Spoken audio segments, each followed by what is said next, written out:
Welcome back on the Good Morning Artesia radio show, and we have on our county commission segment today Ernie Carlson, who's the county commissioner from District 1.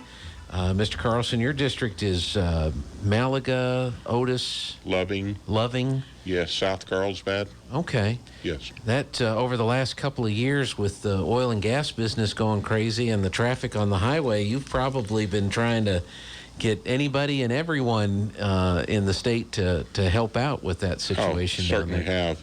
You know, we have seen probably the most deterioration of our rural roads and highways in District 1, you know, just because that's where the activity has been. We've had, 285 going south out of Loving, which is they referred to as a killer highway. Yep, Yep.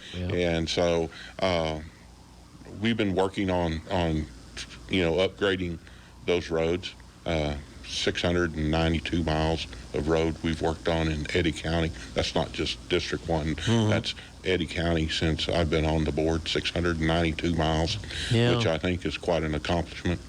$58 million we spent on the roads through the end of last year. So that's also, I think, a lot of money that we've used to upgrade and maintain and repair roads. It's a continuing process, as you know, especially when you're experiencing and as the oil field picks up again with the oil prices and stuff on the rise and stuff. So and we love to see that activity. You know, it's good for all business in all of Eddy County. So I think those are good things. One thing we have accomplished as a commission is we now have a trained EMT stationed in the Loving area, in the city of our village of Loving.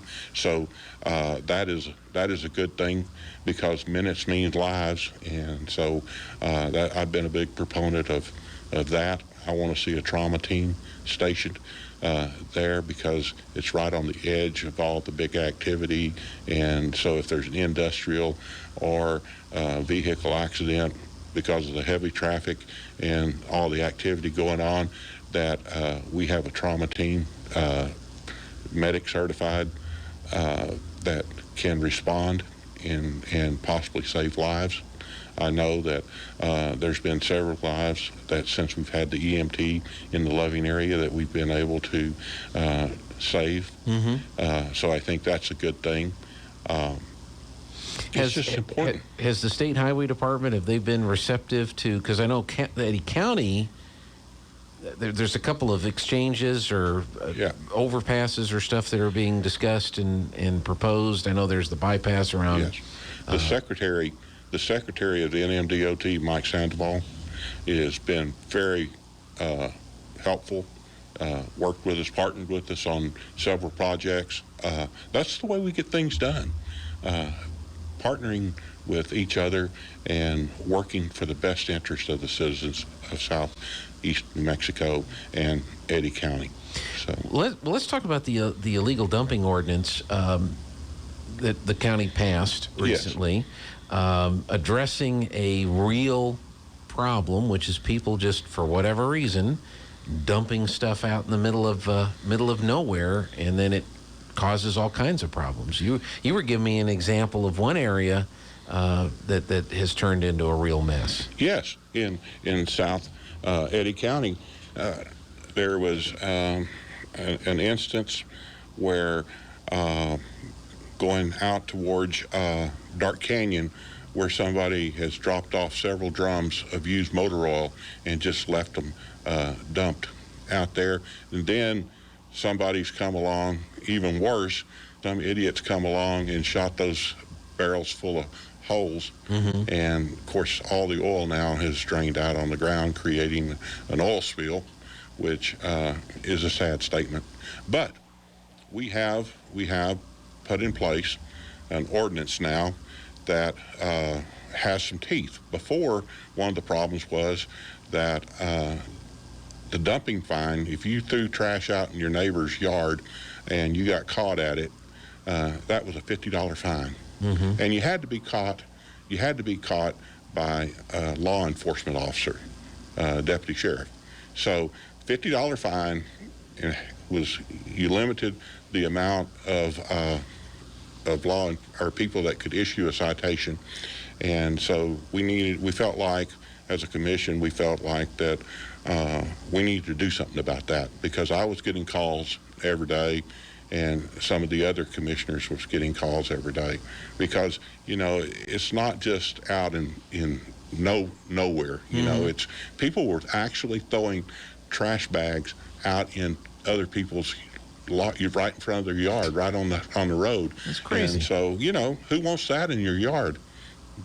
So we did something. We put in place this ordinance that it's $1,000 fine if we catch you dumping, and we also have code enforcement can now issue citation, law enforcement can now issue citation, and also the county manager can now issue a citation. Now, do you have to be caught in the act, or is there an investigative process involved when you come across some of this trash? Well, the good part about it is, now when we go into that trash and we look in that trash, if we find three articles in there that has your name and your address on it, that's prima facie evidence that that's your trash, and you will be cited.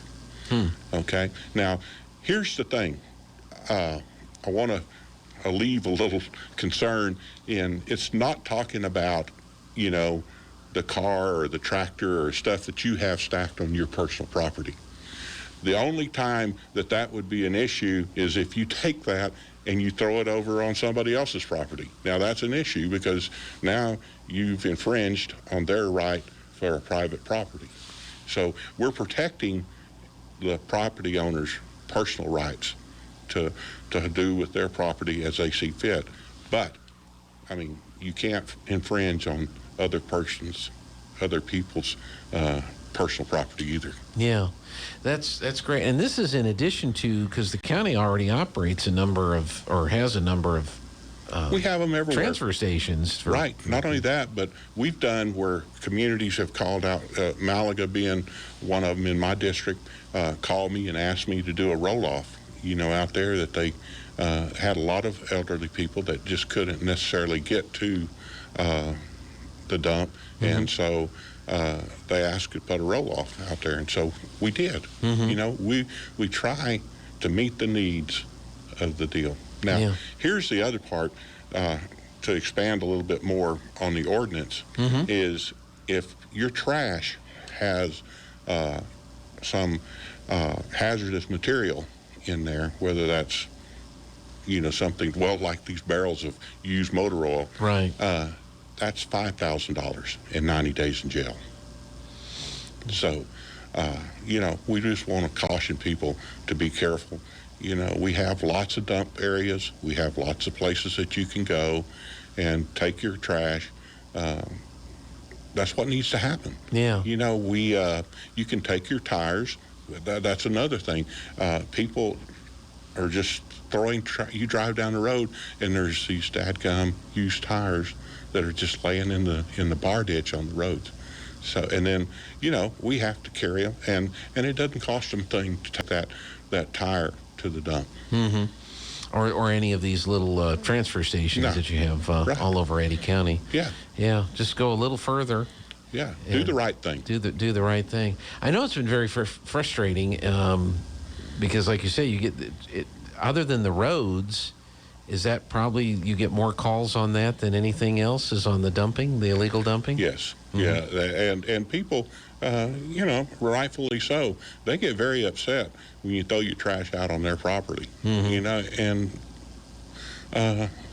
it's crazy. Yeah. You know. Well, people are interesting. Yeah. Well, and you know, before with a $50 fine, heck, it's cheaper big deal to dump it if you got caught. Yeah, if you got caught. Then use the gas to go to dump it. But that's not going to be the case going forward. Yeah, that's just crazy. So and that was unanimously passed. Oh yes, the dumping ordinance. Definitely. So there's. Yeah, I mean, how do you vote against somebody throwing trash out in your property? Yeah, being able to enforce some penalties on people Yes. for doing that. Yeah. So, what's been the reaction to that? Has there, because that just passed, has that gone into effect yet, or when Yes. does that? Yes. Okay. And everybody that I've talked to, the phone calls that I've received have been just 100% in support of that, because they understand we're not trying to tell you you can't do something on your property. What we're telling you is you can't take your trash and throw it on somebody else's property. Yeah, which is the illegal dumping. That, Yes. And that makes it illegal. So in the incident you mentioned with the oil barrels, what does the county do then? Does the county have to bring in somebody under an environmental type cleanup situation? Well, sure, but here's the other kicker on that one. It's on BLM land. No. Yeah, so now you have not only do you have the county officials involved, but you have the federal BLM officials involved, and they really take a negative view of somebody dumping, hazardous waste on their property. Yeah. Because as the oil industry knows, there's a lot of stuff that has to be done now with the pit lining and all this other kind of stuff that they have to do to minimize and eliminate as much as possible the spills. And not only this, Gene, but not only are the people that dump the barrels there guilty of illegal dumping, but the people that shot those barrels, they're as guilty as the people that dumped them. Yeah, because that caused an even bigger mess than just the barrels being there. So that's right. Oh, gosh, I don't know why people do that kind of stuff. I don't either. It's kind of sad. I do need to take one more quick break. We'll come back and talk a little bit about other business from the county commission meeting yesterday. So stick around, folks. We'll be right back.